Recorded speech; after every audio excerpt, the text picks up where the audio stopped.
Alright, another videos na naman tayo mga kaibigan 'no. Ayan, may nabali pong martilyo. Ayan, hinasa niya po ng grinder para kuminis at gumanda kasing ganda ng jowa mo, alright. Ayan po, pinupulidin niyo po yung pagkakakinis, alright.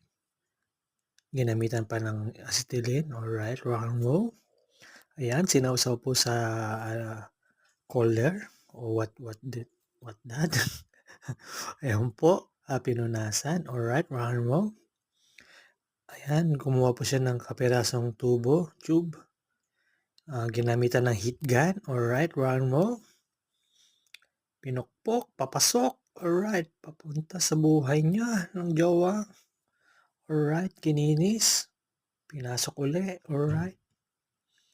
So, yung dating kahoy, hinulma niya para maging lock ng tube.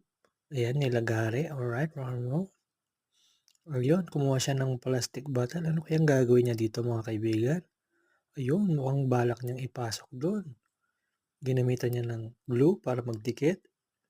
Alright, ano kaya nilagay niya? Mukhang rubber band to, no? Para hindi dumulas. Yun palang purpose nun. Para lagayan ng pako at hindi ka na pa hanap-hanap ng pako para hindi ka mahilo. Gaya ng pagpapaikot ng